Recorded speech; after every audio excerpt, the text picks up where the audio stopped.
Eu não diria que o setor fiscal vai acabar, ele vai ter que se remodelar. E essa remodelação ela requer uma necessidade de reposicionamento do profissional fiscal. O profissional fiscal hoje ele é muito atrelado na operação a baixar XML, levar para dentro do sistema de retaguarda, escriturar, apurar e transmitir as informações. Isso vai acabar. E não há mais espaço para amadores na área fiscal. O profissional da área fiscal que ele não tiver competências e habilidades que lhes permita trabalhar com segurança, sabendo a orientação que ele está dando, sabendo o direcionamento que está sendo dado ao cliente, tendo segurança jurídica para orientar um procedimento operacional, a mudança em um controle interno, isso impacta diretamente a continuidade da sua operação.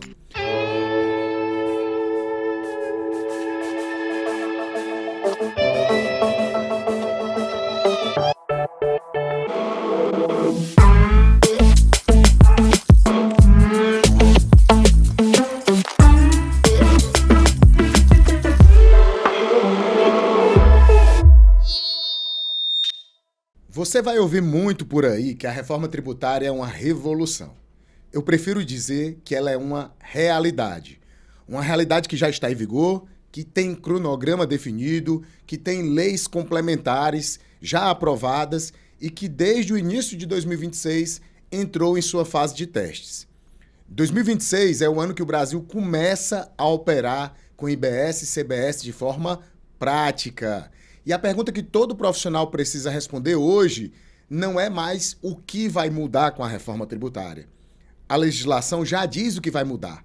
A pergunta que realmente importa é: você entende o suficiente para orientar de forma correta os seus clientes, para se posicionar no mercado, para não ser só mais um contador ou um advogado, aqueles que os clientes acabam descartando porque não acompanharam a maior mudança tributária dos últimos 30 anos. Eu sou Felipe Guerra, é a primeira vez que eu estou aqui nesse estúdio, nessa cadeira como host do podcast do IPOG, o IPOGcast, mas o tema que a gente vai tratar aqui hoje não é um tema novo para mim. Eu participei das discussões da reforma tributária desde o Congresso Nacional, da PEC 45A, dos projetos de lei 68 e 108, que hoje se converteram nas leis complementares 214 e 227, 2025 e 2026, respectivamente. Então eu participei dessa construção, ensino a reforma tributária, vivo os bastidores dela todos os dias. Então seja muito bem-vindo ao IPOGcast, o podcast que coloca sua inteligência em movimento. E para essa conversa eu trouxe aqui alguém que não só acompanha, mas que também vive a reforma tributária do ponto de vista técnico, professor Marcos Lima, que é presidente da Comissão de Estudos sobre a Reforma Tributária do CRC Ceará, doutorando em contabilidade, cientista de dados, é meu sócio, é a pessoa com quem eu mais compartilho, mais discuto, mais debato a respeito da reforma tributária. Professor, é uma alegria tê-lo aqui comigo. Muitíssimo obrigado, professor. Obrigado ao IPOG.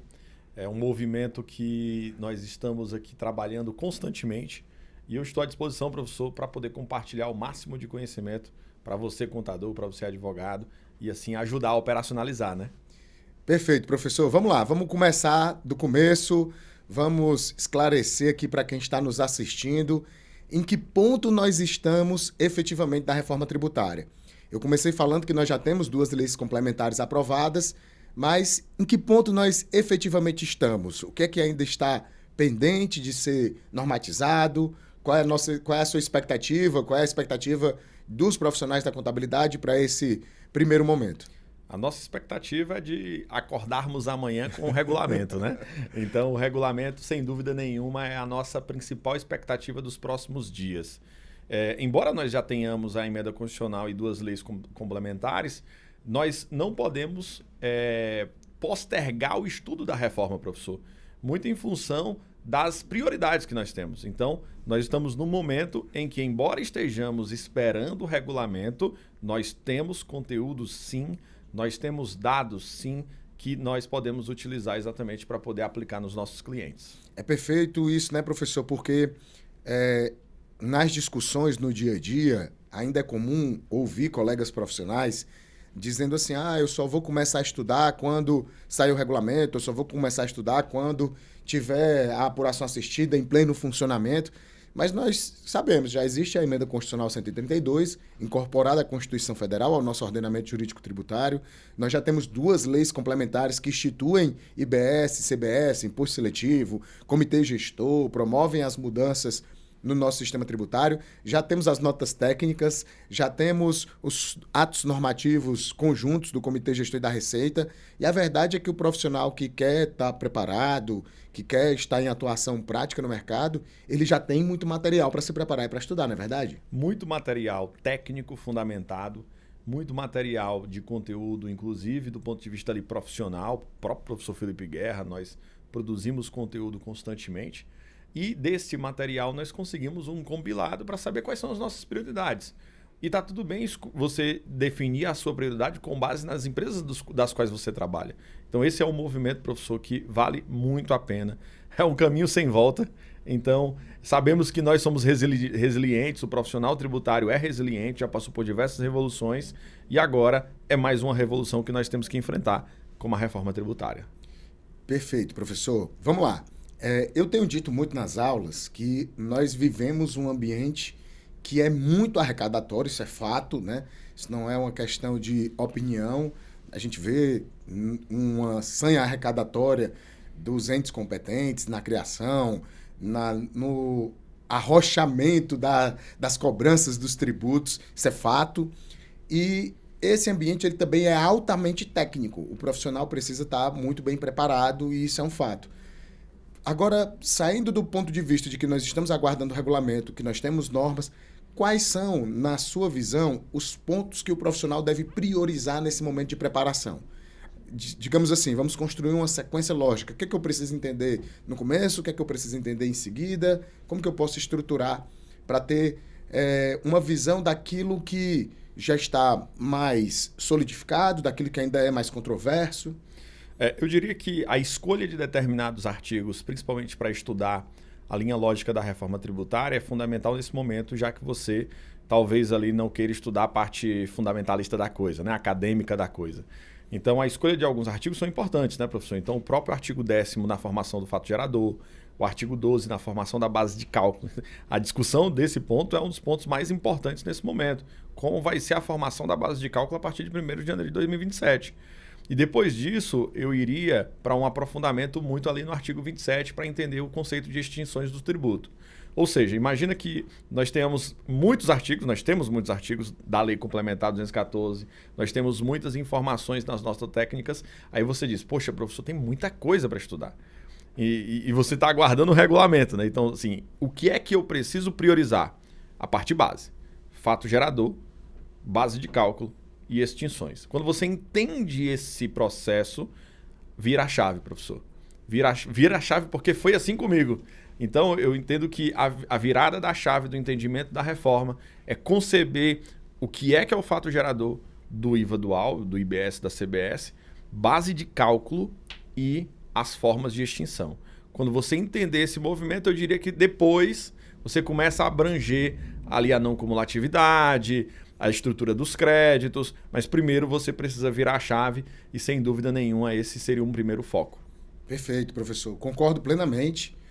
Quando nós pensamos em fato gerador, né, é importante estabelecer, pessoal, que você precisa conhecer o campo de incidência do tributo.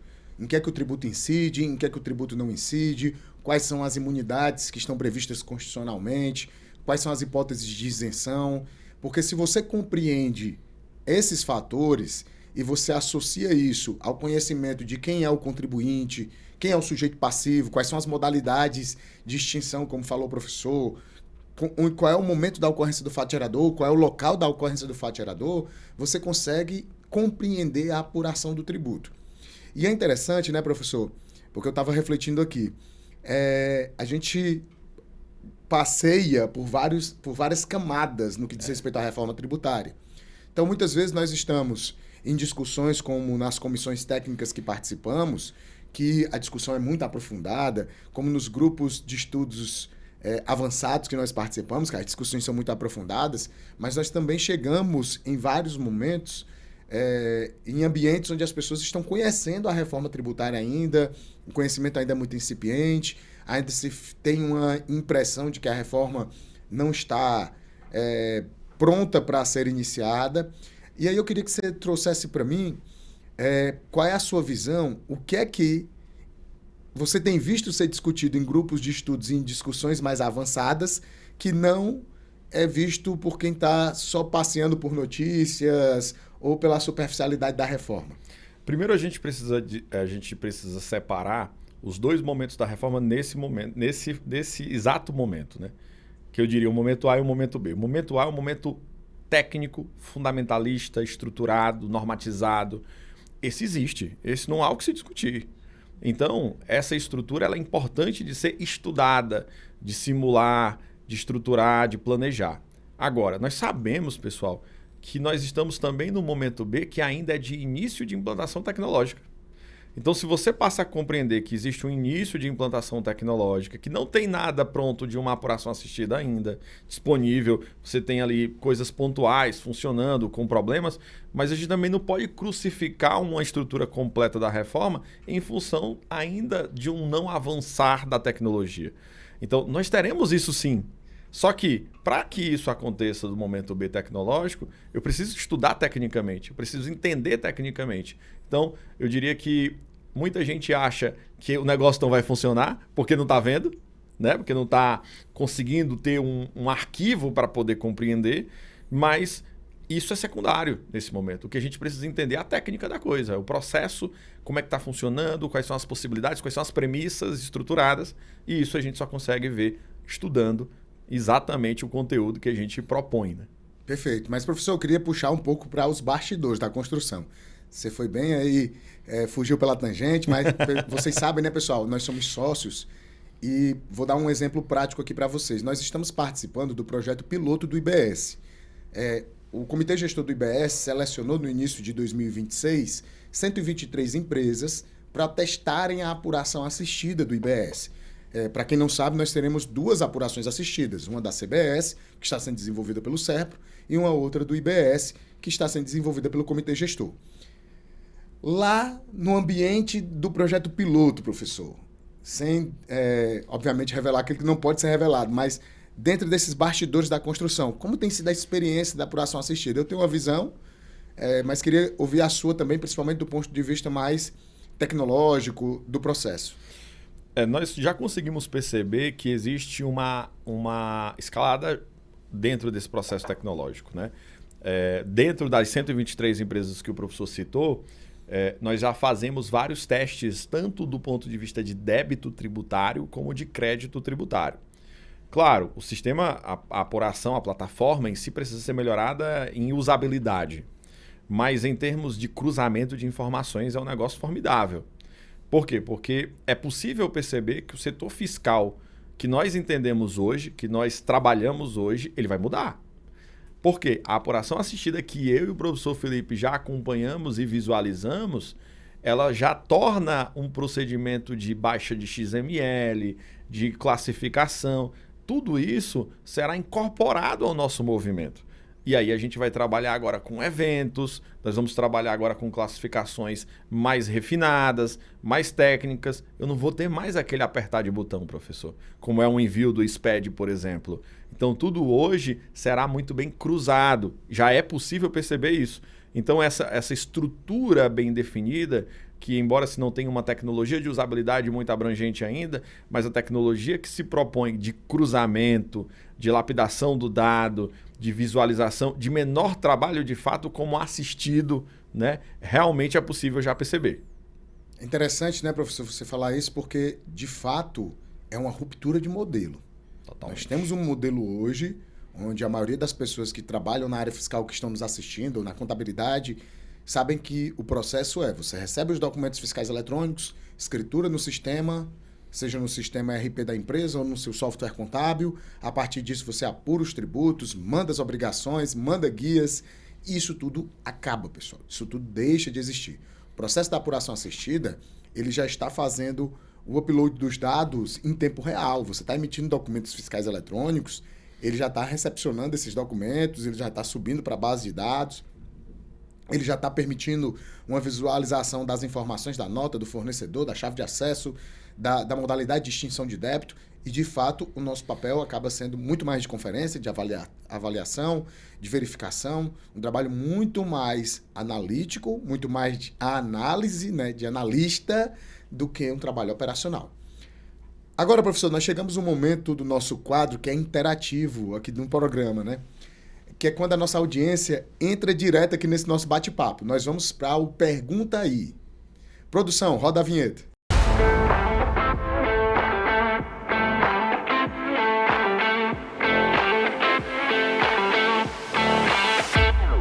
Olá, meu nome é Evelyn, sou estudante aqui do MBA de Contabilidade Tributária e Inteligência Fiscal. Trabalho hoje como analista de planejamento tributário numa indústria farmacêutica e lá a gente está passando pelo processo de implantação da reforma tributária, está sendo bem desafiador, muitas dúvidas e uma delas é quais são os pontos relevantes da reforma tributária que serão mais aplicáveis ao cenário, ao ambiente da indústria farmacêutica. Bom, professor, uma pergunta bem legal, né? Porque, por coincidência, a pergunta da Evelyn diz respeito ao setor de medicamentos, de forma geral, e nós atuamos muito dentro do setor de medicamentos, então vou deixar você respondê-la. Já jogou a bola aqui para mim, né, professor? O anexo 14, que trata ali dos medicamentos, ele foi todo revogado no início de 2026 pela Lei Complementar 227 e daí gerou um problema grande de percepção de planejamento, porque todo mundo ficou assustado no segmento de medicamento. Então, obviamente que o governo prometeu uma atualização constante dessa tabela do anexo da Lei Complementar 214, que foi alterada por essa segunda em 2026, mas isso gerou uma certa insegurança do ponto de vista jurídico, contábil, fiscal, e que nós mesmos, nos nossos planejamentos, acabou que a gente, agora, o que nós vamos fazer, né? Vamos projetar tudo tributando 100%, então, de fato, nós temos situações ali no setor de medicamentos que tem de tributação diferenciada, com 60% ou 40%, e casos também, 60% ou 100%. E, obviamente, analisando a NCM, analisando a descrição do produto, analisando as características daqueles produtos que são necessariamente os medicamentos. Mas eu diria o seguinte, professor, para a indústria de medicamentos, o grande segredo é entender o impacto em 2027. Como que eu vou projetar a precificação dessa indústria de medicamento para os seus distribuidores correspondentes? E entender que a indústria de medicamento paga PIS e COFINS monofásico hoje para toda a cadeia não ter que desembolsar recursos sobre PIS e COFINS. Esse valor de PIS e COFINS ele tem que ser extraído da base de cálculo a partir de 1º de janeiro de 27. Eu tive algumas reuniões com indústrias de medicamentos exatamente para tratar sobre isso. E isso é um problema, porque muitas ainda não conseguem compreender que isso vai ter que ser uma realidade a partir de 27, que corre o risco, então, de aumentar o custo da cadeia. Então, a reprecificação alinhada às tributações dos produtos é a grande prioridade da indústria de medicamentos. Perfeito, professor. Muito bom. Professor, vou voltar aqui para um ponto que eu acho fundamental nós discutirmos, porque, às vezes, em um momento como esse, a gente passa por ele rapidamente e as pessoas escutam, mas não acreditam muito, né, porque não conseguem conceber totalmente, e depois ficam com essa dúvida, guardam no coração, né? Nós temos uma ruptura de modelo operacional acontecendo com a reforma tributária.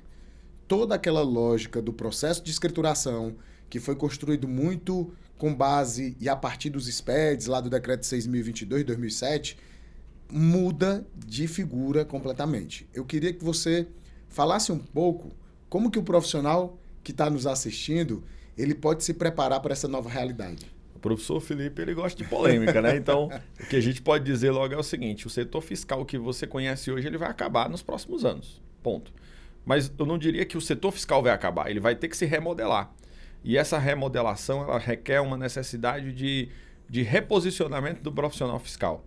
O profissional fiscal hoje ele é muito atrelado, né, professor, na operação a baixar XML, levar para dentro do sistema de retaguarda, escriturar, apurar e transmitir as informações. Isso vai acabar.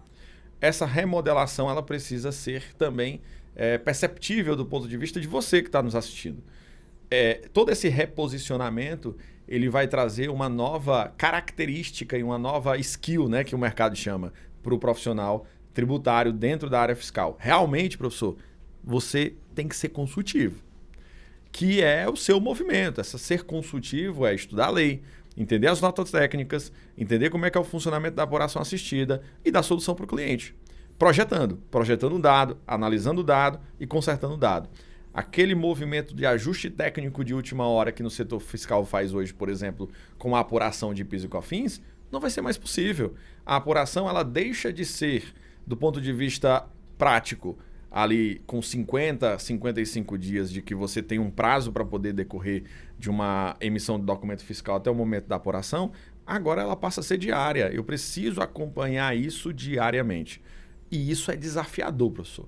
Na verdade, isso é uma ruptura mental, inicialmente, que nós temos que colocar à disposição dos nossos times. Perfeito. Muitas vezes, quando eu vou começar algum treinamento falando sobre a reforma, eu começo exatamente pontuando que é uma mudança das competências exigidas para a atuação na área fiscal. Eu até tenho uma frase que eu utilizo há bastante tempo, estava brincando, é mais de 10 anos que eu falo isso, mas ela nunca foi tão atual como nos dias de hoje, de que não há mais espaço para amadores na área fiscal.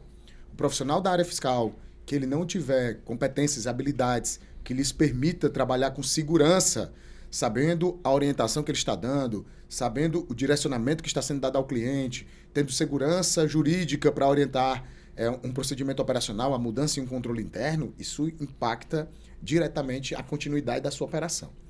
Mas, professor, trazendo aqui para a gente continuar avançando na matéria da reforma tributária em si, principalmente nos pontos que geram mais dúvidas, sem questionamentos, uma das questões, né, que mais acabam sendo suscitadas nos debates é a respeito do split payment, né?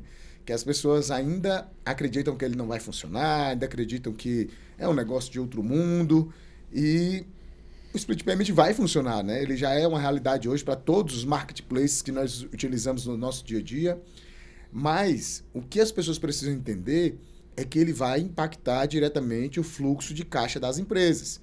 Você consegue nos dar um panorama de como é que as empresas elas podem se preparar para lidar com essa nova realidade do split payment? O primeiro passo é envolvendo os departamentos que antes nós não envolvíamos num processo de apuração tributária.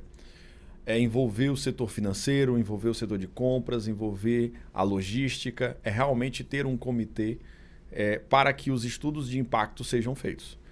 Quando chegar em 2027, o split que vai acontecer em virtude de transações financeiras, que naturalmente acontece nas operações, na grande maioria das operações, vai consumir o caixa naquele momento imediatamente que a operação está acontecendo. Então, o que nós precisamos fazer é estudo de impacto, analisar fluxo futuro, verificar como eu posso reprecificar, porque um dos grandes problemas também aqui é a ausência de conhecimento de precificação, professor. Que é uma coisa que nós batemos muito. Nós precisamos entender ou revisitar os conceitos de precificação dos nossos clientes. A precificação não é bater o olho ou simplesmente eu sentir que o meu concorrente está precificando daquele jeito, eu vou precificar também. Então eu preciso refazer esse processo de precificação, remontar minha estrutura de fluxo futuro e daí conseguir conceber qual é o impacto do split dentro do consumo de caixa do meu cliente. Dentro disso, estabelecer DREs estruturadas para que eu faça um confronto entre DREs e DFCs, por exemplo, nesse nível. Um dos pontos importantes nesse momento é compreender quais são os fatores que podem consumir caixa. Na função de, por exemplo, não absorver créditos. Como que eu posso melhorar essa gestão?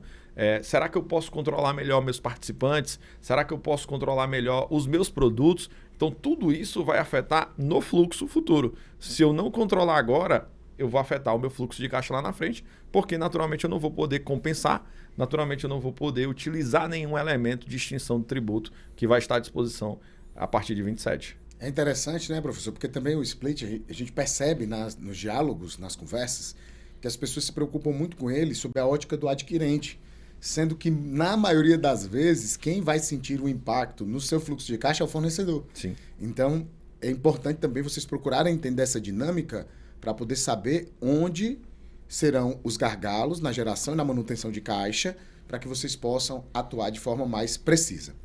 Professor, um outro assunto bem polêmico, eu estou entrando só nas confusões grandes aqui no nosso bate-papo, foi a respeito da nota fiscal de serviço eletrônica, né?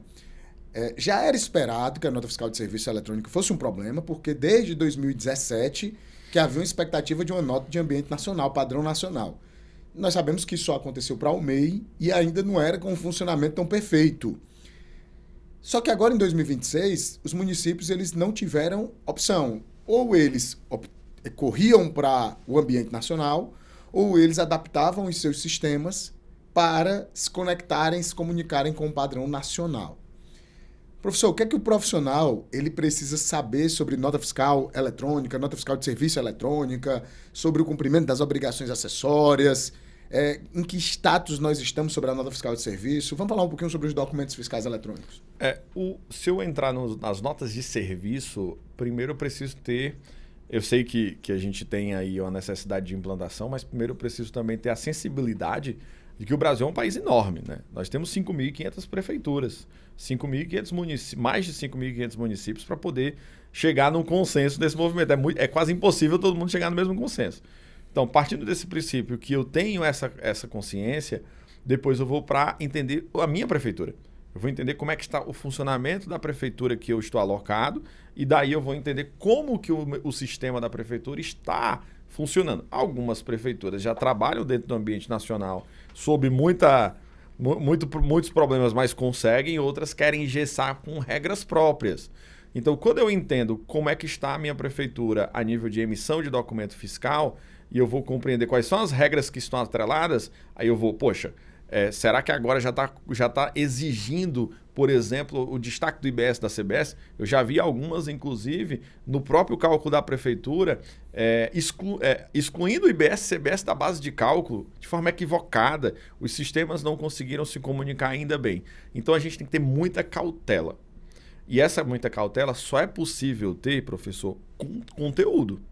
Eu não consigo validar uma estrutura de base de cálculo de uma nota de serviço hoje se eu não tiver conhecimento do artigo 12. A gente já até trouxe casos, por exemplo, de grandes marketplace que está mudando a metodologia da estrutura da apresentação de como é que é já um futuro para o IBS da CBS, as pessoas já se assustaram, né? Então, só se assusta quem não tem conhecimento. Porque quem tem o conhecimento necessário vai perceber, vai parar, vai entender e vai tornar uma solução possível. E aí é disso que a gente defende. É a defesa do conhecimento para poder tentar acalmar o coração daqueles que estão bastante aflitos, né? E é importante, né, professor? Esse é um tema delicado, porque a emissão dos documentos fiscais eletrônicos, ela é parte condicionada lá do artigo 348 da lei que trata sobre as obrigações acessórias e o caráter de não pagamento, não recolhimento de IBS e CBS no ano de 2026. Sim. Então, a nota de serviço também se encaixa nesse contexto.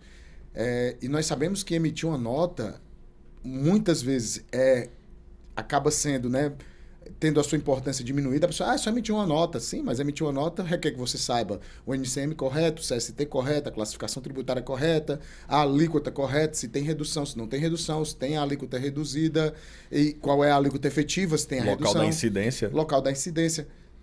Todos os dados do remetente, todos os dados do destinatário, enfim, uma série de informações relevantes.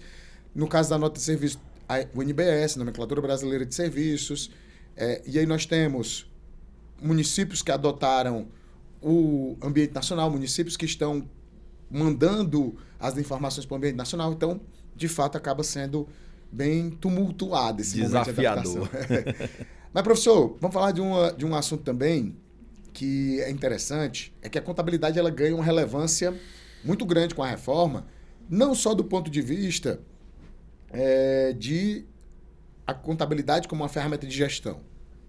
Lá no artigo 335 da Lei Complementar 214, trazido já pela Lei Complementar 227, nós temos as presunções de omissão de receita, baseadas, muitas delas, em inconsistências contábeis.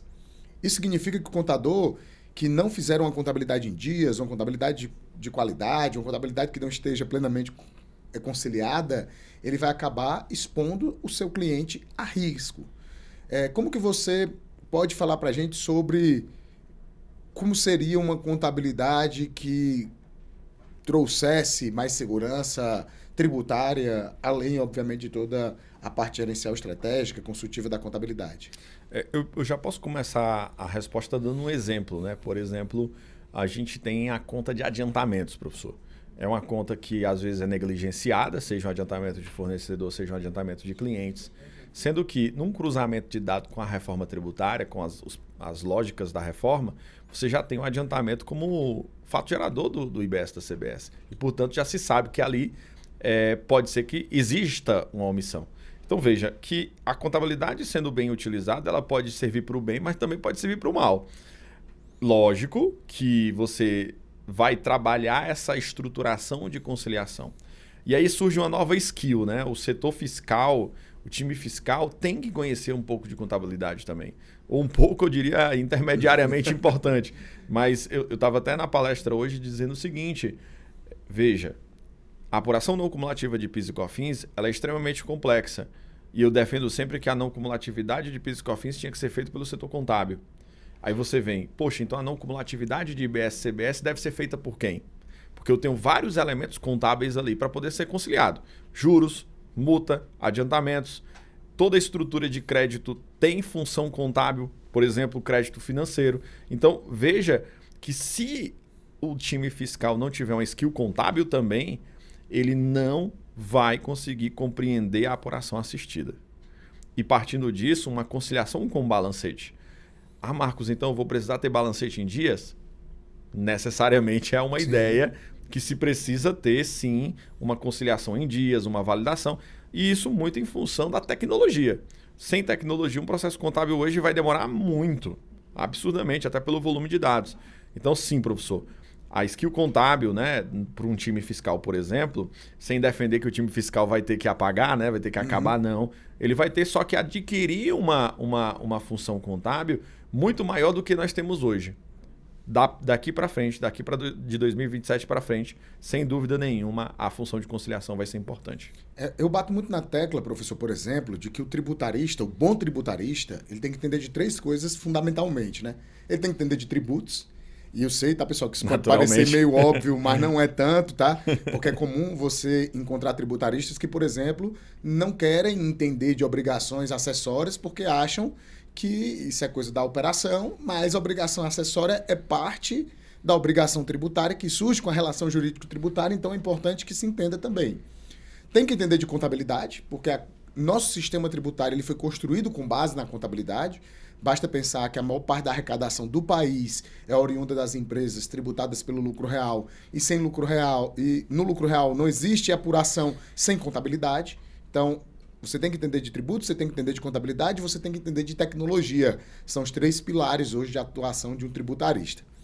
Agora, professor, 2026 é um ano de testes, beleza. A gente escuta muito isso, principalmente da administração tributária.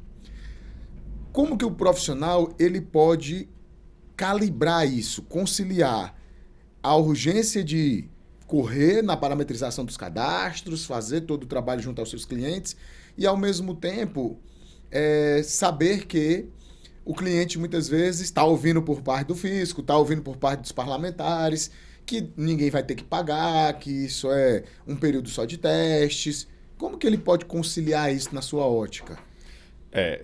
A conciliação disso é com base na lei, ponto. Né? Para a gente, nós somos técnicos e, portanto, nós temos que seguir o que está na norma.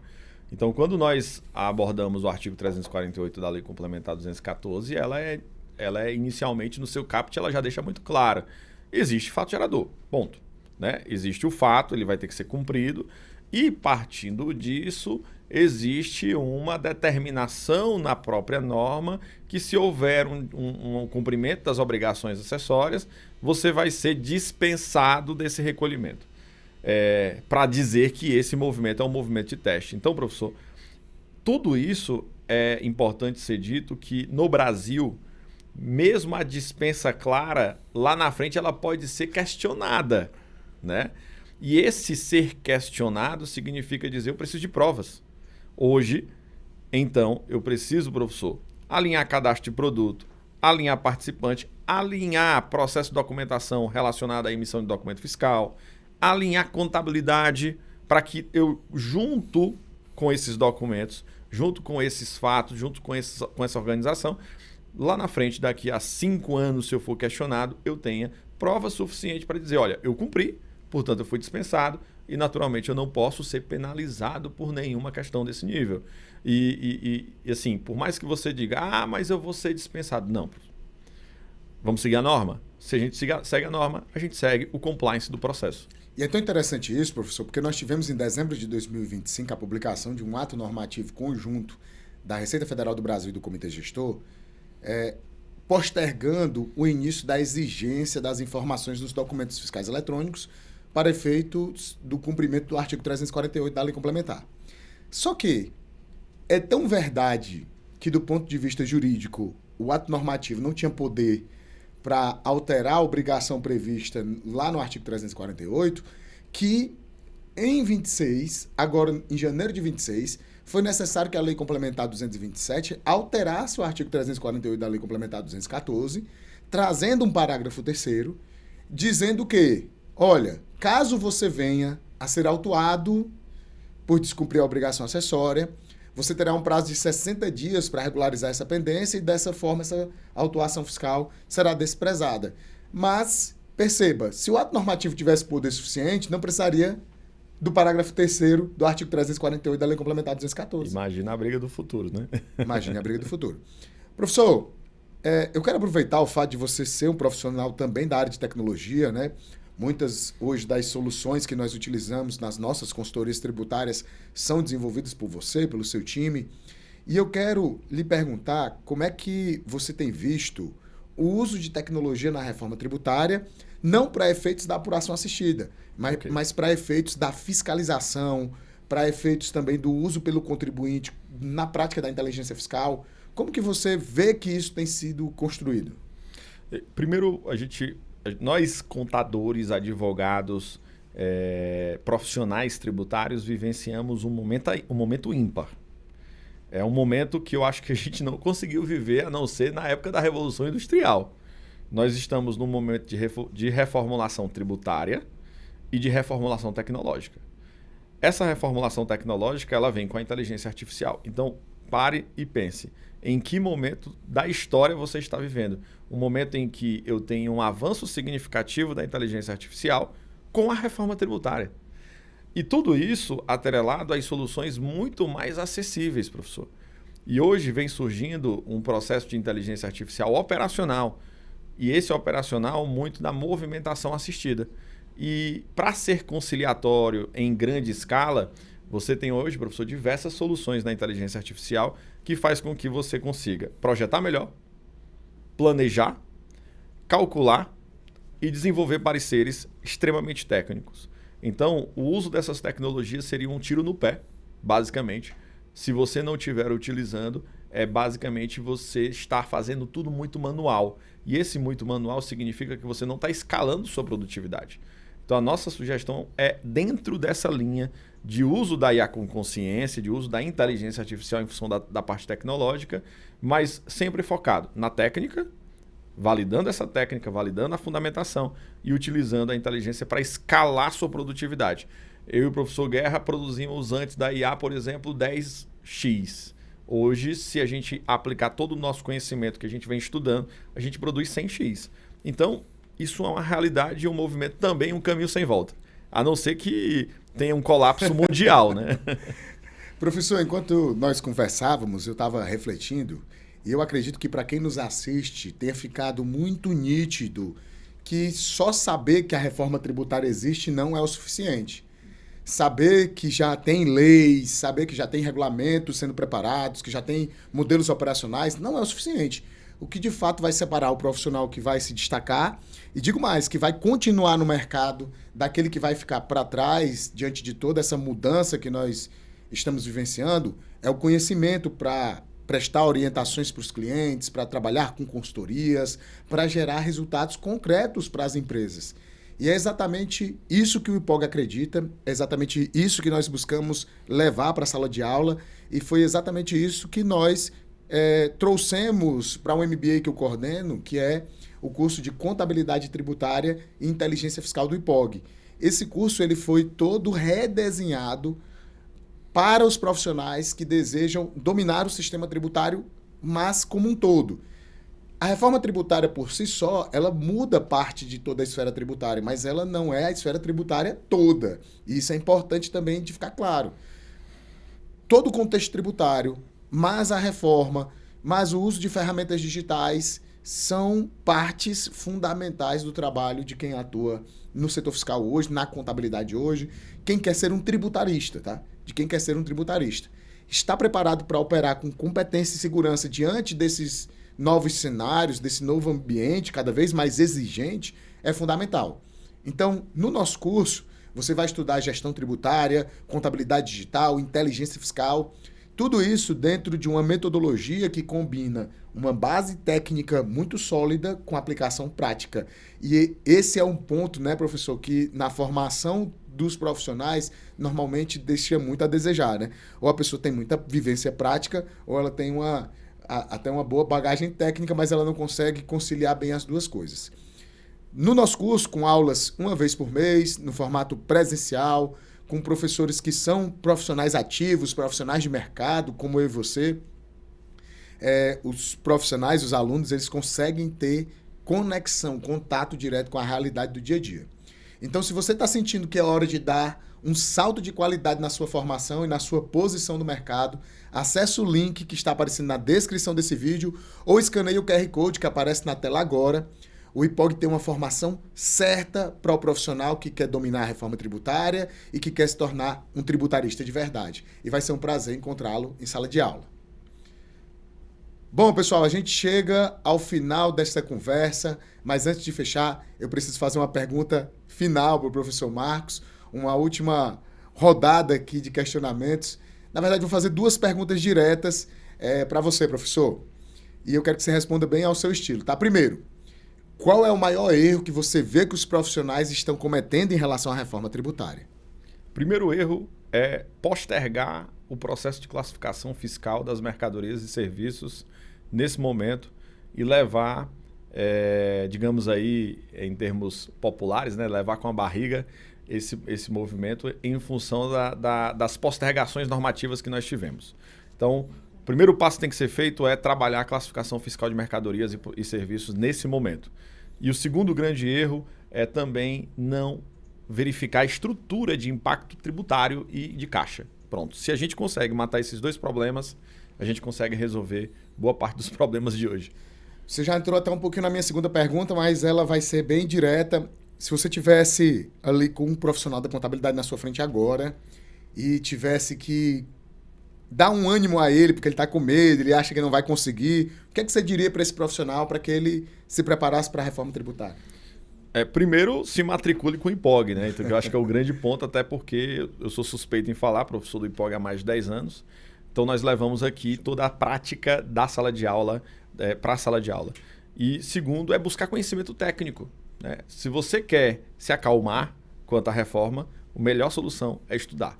Estudar de forma centralizada, estruturada, como o professor Guerra sempre traz, de forma bem organizada para que você então tenha o melhor resultado. E o que eu gostaria de acrescentar é que você, profissional da área tributária, precisa se posicionar enquanto tributarista. Repito o que eu disse anteriormente, não há mais espaço para amadores na área fiscal. Você pode até ter caído de paraquedas no passado, você pode até não ter tido o início com muita base técnica, foi diretamente para a prática, para o dia a dia, mas com esse conhecimento você não vai conseguir se manter no mercado. Então se prepare, busque de fato se aconselhar com quem está vivenciando de verdade esse momento. Cuidado com os conteúdos que você consome aleatoriamente, tá? A reforma tributária é um assunto do hype, é um assunto do momento, então tem muita gente sem propriedade falando a respeito dessa matéria, então tenha cuidado com tudo isso e que eu tenho certeza que se você estiver conosco, com o IPOG, com os professores que estão fazendo parte do curso, você vai estar sempre bem orientado, bem preparado e você vai ser conduzido a um caminho de sucesso, tá? Bom, professor, muito obrigado.